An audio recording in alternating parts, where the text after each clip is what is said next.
அனைவருக்கும் வணக்கம். நான் உங்கள் சாந்தி பேசுறேங்க. இன்றைய பதிவுல நாம என்ன பார்க்க போறோம் அப்படின்னு பார்த்தீங்கன்னா, இன்று புதன் வார பிரதோஷம். சிவனுக்கு இதை மட்டும் கொடுத்தால் போதும், நீங்கள் நினைத்தது நடக்கும். ஆமாங்க, அப்படி என்ன பொருள் அது அப்படிங்கறத பத்தி தெளிவாக நம்ம இந்த பதிவுல பார்க்கலாம். அதற்கு முன்னாடி நம்ம சேனலை சப்ஸ்கிரைப் பண்ணாதவங்க சப்ஸ்கிரைப் பண்ணிக்கோங்க. பக்கத்திலே இருக்கிற பெல் ஐக்கானையும் கிளிக் பண்ணிக்கோங்க. அப்பதான் நான் போடுற எந்த ஒரு வீடியோவா இருந்தாலும் உடனே உங்களுக்கு நோட்டிபிகேஷன்ல வரும். இப்போ பார்த்தீங்கன்னா, நம்மளுக்கு இன்றைய தினம் புதன் வார பிரதோஷம். பொன் கிடைத்தாலும் புதன் கிடைக்காது அப்படின்னு சொல்லுவாங்க. அப்படி புதன்கிழமையோடு நம்மளுக்கு இந்த பிரதோஷம் இணைந்து வரக்கூடிய காரணத்தினால நாம சிவ ஆலயங்களுக்கு சிவனுக்கு அபிஷேகத்திற்கு ஒரு சில பொருட்களை வாங்கி கொடுத்தால் நம்மளுக்கு ஏகப்பட்ட நன்மைகள் நடக்கும். ஒவ்வொரு பொருளுக்குமே ஒவ்வொரு பலன்களை தரக்கூடியது. அப்படி நம்மளுக்கு சிவன் எப்படி ஜோதி ரூபமாய் நம்மளுக்கு காட்சி தருகிறார். இந்த ஜோதி ரூபமாய் இருக்கக்கூடிய ஈசனுக்கு நாம குளிர்விக்க இந்த சந்தனத்தை நம்ம வாங்கி கொடுத்தோம் அப்படின்னா நம்ம வாழ்க்கையும் ரொம்பவுமே மகிழ்ச்சிகரமாக சந்தோஷமாக இருக்கும் அப்படிங்கிறது ஐதீகம். அதனால முடிந்த வரைக்கும் இன்றைய தினம் நீங்க ஆலயங்களுக்கு சென்று அபிஷேகங்களில் கலந்து கொள்ள முடியும் அப்படின்னா கண்டிப்பாக இந்த சந்தனத்தை நீங்க வாங்கி கொடுக்கலாம். இல்லைங்க, எங்களுக்கு அபிஷேகம் எல்லாம் பார்க்க முடியாது, அதற்கெல்லாம் நேரம் இல்லை அப்படிங்கிறவங்க இன்றைய நாள் நீங்க வாங்கி கொடுத்துடுங்க. அவங்க உங்களுக்கு அபிஷேகத்திற்கும் பயன்படுத்துவாங்க, மற்ற காரியங்களுக்கும் ஆலயத்திற்காக தேவைகளுக்கு பயன்படுத்தி கொள்வார்கள். ஆக உங்களுக்கு எப்ப நேரம் இருக்கிறதோ அந்த நேரத்தில் நீங்க சந்தனத்தை சிவ ஆலயங்களுக்கு வாங்கி கொடுங்க. ரொம்ப ரொம்ப ரொம்ப விசேஷமானது. நாம ஒவ்வொரு பொருளுமே நம்ம வாங்கி கொடுப்போம் சிவனுக்கு. திருநீர் வாங்கி கொடுக்கலாம், அது ரொம்ப ரொம்ப தீராத நோய்களை தீர்க்கும் அப்படின்னு சொல்லுவாங்க. அந்த மாதிரி ஒவ்வொரு பொருளுக்கும் ஒவ்வொரு பலன்களை நம்மளுக்கு தரக்கூடியது. பொதுவாக இந்த பிரதோஷத்தன்று நிறைய சிவபக்தர்கள் காலையில இருந்தே விரதம் இருந்து மாலையில் சிவபெருமானுக்கு நடக்கக்கூடிய அபிஷேகத்தில் கலந்து தீபதூப ஆராதனை எல்லாம் பார்த்து அவரை வழிபாடு செய்துவிட்டு அதற்கப்புறம் அவருடைய விரதத்தை நிறைவு செய்து கொள்வார்கள். இது நிறைய பேர் செய்யறாங்க. ஆனா இந்த மாதிரி நீங்க செய்தாலும் நீங்க இந்த ஒரு பொருளை சிவ ஆலயத்திற்கு வாங்கி கொடுக்கும் போது கண்டிப்பாக உங்க குடும்பத்தில் மகிழ்ச்சி என்றென்றும் குறையாமல் இருக்கும், சந்தோஷம் நிம்மதி கிடைக்கும். அப்படி ஒரு அற்புதமான ஒரு பொருள் தான் இந்த சந்தனம். அதற்கப்புறம் பார்த்தீங்க அப்படின்னா வில்வ இலையில நீங்க அர்ச்சனை செய்யுங்கள். நீங்க வீட்டுல உங்களுக்கு சிவலிங்கம் வச்சிருக்கிறோம், நாங்க ஆலயங்களுக்கெல்லாம் செல்றதுக்கு இல்லைங்க, நாங்க வீட்டிலேயே செய்யறோம் அப்படின்னா நீங்க ஒரு நீர் விட்டு இந்த வில்வ இலையில் அர்ச்சனை செய்தீங்க அப்படின்னா அதை விட அவருக்கு ஒரு சந்தோஷம் வேற எதுவுமே கிடையாதுங்க. அப்படி ஒரு மகிழ்ச்சியாக இருப்பார். இந்த வில்வ இலையில அவருக்கு நாம அர்ச்சனை செய்வது அப்படிங்கிறது ரொம்ப ரொம்ப சிறப்பு வாய்ந்தது.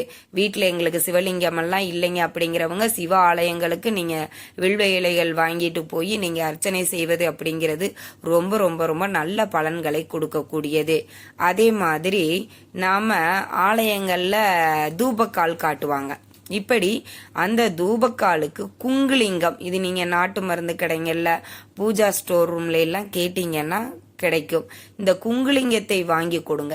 ஏன் இந்த குங்குலிங்கத்துக்கு அவ்வளவு என்ன சிறப்பு அப்படின்னா சிவ ஆற்றல் பெற்றது இந்த குங்குலிங்கம். அதனால இந்த குங்குலிங்கத்தை நாம தூபக்காலுக்கு வாங்கி கொடுக்கும் போது அவர்கள் அதை பயன்படுத்தும் போது நம்மளுக்கு நிறைய நன்மைகள் நடக்கும். நம்ம வீட்டுல இருக்கக்கூடிய தரித்திர நிலைகள் நீங்கும், வறுமைகள் நீங்கும்.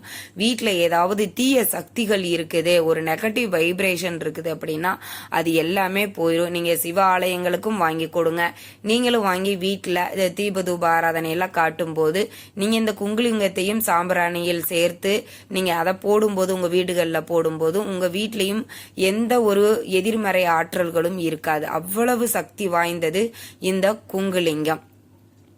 அதே மாதிரி பாத்தீங்கன்னா புனுகு வாங்கி தரலாம். இந்த புனுகு நீங்க வாங்கி கொடுப்பதன் மூலமாக உங்களுக்கு வந்து பணத்தை வசியப்படுத்தக்கூடிய ஆற்றலும் சக்தியும் கிடைக்கும் அப்படின்னு சொல்றாங்க. அதனால முடிந்த வரைக்கும் புனுகு டப்பா 2 டப்பா வாங்க முடியுமா, 3 டப்பா, ஒரு டப்பா ஒரு 30 ரூபாய் 35 ரூபாய் தான் வரும். ஆக ஒரு 2 டப்பா வாங்கினீங்கன்னா கூட 100 ரூபாய்க்குள்ளாரதான் வரும். இத மாதிரி நீங்க வாங்கி ஆலயங்களுக்கு கொடுங்க. உங்களுடைய குலதெய்வம் கோயிலுக்கு போகும்போது இந்த புனுகு வாங்கி கொண்டு போய் கொடுங்க, ரொம்ப விசேஷமானது. இது மாதிரி நாம சிவனுக்கு இந்த ஒரு சின்ன சின்ன நம்மளால என்ன முடியுதோ, என்ன பொருள் முடியுதோ அதை நம்ம வாங்கி கொடுப்பதன் மூலமாக நம்மளுக்கு நிறைய நன்மைகள் நடக்கும்.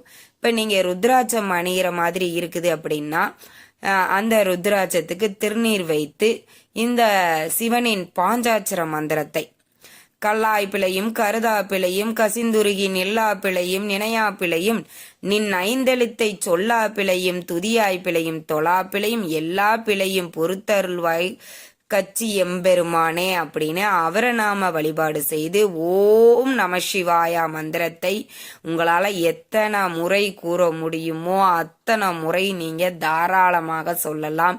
எண்ணிக்கை கணக்கே கிடையாது. நாம மூச்சு விடுறோம் இல்லைங்களா, அது மூச்சு விட்டாதான் நம்ம உயிர் வாழ்றோம். அந்த மூச்சு விடும் செகண்டுக்குள்ளாரையே 10 தடவை சொல்றவங்க எல்லாம் சித்தர்கள் வந்து அப்படியெல்லாம் சொல்லுவாங்க. நம்மளால அந்த மாதிரி சொல்ல முடியலைன்னா கூட நம்மளால முடிந்த வரைக்கும் இன்று ஓம் நம சிவாயா அப்படிங்கிற இந்த பாஞ்சாட்சர மந்திரத்தை சொல்லி சிவபெருமானின் அருளை பரிபூரணமாக பெறுங்கள். இவ்வாறு நாம பிரதோஷத்தன்று விரதம் இருந்து நீங்க வழிபாடு செஞ்சாலும் சரி, இல்ல நாங்க விரதமெல்லாம் இல்லைங்க, நாங்க ஈவினிங் கோவிலுக்கு போய் சாமி மட்டும்தான் நாங்க கும்பிட்டுட்டு வருவோம் கூட பரவாயில்ல, நீங்க அங்க இருக்கக்கூடிய சிவ ஆலயங்களுக்கு சென்று அந்த அபிஷேகத்தில் கலந்து கொண்டு நீங்க சிவனை வழிபட்டு நீங்க வரும்போது கண்டிப்பாக உங்க குடும்பத்தில் அது எவ்வளவு பெரிய பிரச்சனையாக இருந்தாலும் சரி, என்ன பிரச்சனையா இருந்தாலும், பண பிரச்சனையா, உறவினர்களுடைய பிரச்சனையா, திருமணம் நடக்கலையா, குழந்தை பேர் வேணுமா, நோய் தீராத நோய்கள் இருக்குதா, இது எல்லா பிரச்சனையும் தீர்த்து வைப்பார். சிவனே உங்களுக்கு நேரடியாக வந்து இந்த பிரச்சனைகளை அப்படியே இருந்த இடம் தெரியாமல் ஆக்கி விடுவார். அப்படி ஒரு அற்புத பெருமான் தான் ஈசன். அதனால இவரை முழு நம்பிக்கையோட நாம வழிபாடு செய்யும் போது நம்மளுக்கு கிடைக்கக்கூடிய பலன்கள் அப்படிங்கிறது ரொம்பவே அதிகம். அதே மாதிரி நிறைய பேர் இந்த பிரதோஷத்தை வந்து விரதம் இருந்து வழிபாடு செய்வாங்க. 1 மாசம் செய்வாங்க, 2 மாசம் செய்வாங்க, 3வது மாசம் நிறுத்திடுவாங்க, எங்களால முடியலைங்க அப்படின்னு. இந்த மாதிரி நீங்க ஆரம்பிச்சுட்டு பாதியிலே நிறுத்தாதீங்க. உங்களால முழுமையாக இருக்க முடியும் அப்படின்னா இந்த பிரதோஷ விரதத்தை நீங்க ஸ்டார்ட் பண்ணுங்க. பாதியில விடுறதா இருந்தா கம்பல்சரி நீங்க செய்ய வேண்டாங்க, அது அவ்வளவு நல்லது அல்ல. அதனால நீங்க முடிந்த வரைக்கும் முழுமையாக விரதம் இருங்கள். ஒரு நாள் நாங்க வெளியில போயிட்டோங்க, எங்களால விரதம் இருக்க முடியல, நாங்க நான்வெஜ் சாப்பிட்டுட்டோம், எங்களால இன்னைக்கு முடியாது, அடுத்த வாரம் இருந்துக்கலாம் அப்படின்னு நீங்க தயவு செஞ்சு இருக்காதீங்க. இந்த சிவ விரதம், பௌர்ணமி விரதம்ங்கிறது நம்மளுக்கு தொடர்ந்து பிரதோஷத்தன்று நம்ம இருக்கக்கூடிய விரதம். அதனால இந்த பிரதோஷ விரதம் மட்டும் நீங்க மற்ற பௌர்ணமி விரதம் இருக்கிறோம், இல்ல வேற திதிகள்ல விரதம் இருக்கிறோம், முடியலைன்னா நாங்க ஸ்கிப் பண்ணிக்கிறோம்னா கூட பிரச்சனை இல்லை. ஆனா இந்த பிரதோஷ விரதம்ங்கிறது ஸ்கிப் பண்ணாம நம்ம ஒரு முறை ஸ்டார்ட் பண்ணிட்டோம் அப்படின்னா அதை தொடர்ந்து நம்ம கண்டினியூ பண்றது ரொம்பவே நல்லதே. இந்த தகவல் உங்களுக்கு ரொம்பவுமே பயனுள்ளதாக இருந்திருக்கும்னு நினைக்கிறேங்க. வீடியோ பிடிச்சிருந்தா லைக் பண்ணுங்க, ஷேர் பண்ணுங்க, கமெண்ட் பண்ணுங்க. இந்த பதிவை உங்களுடைய உற்றார் உறவினர்கள் நண்பர்களுக்கும் ஷேர் பண்ணுங்க, அவங்களும் பார்த்து பயன்பெறட்டும். நன்றி, வணக்கம்.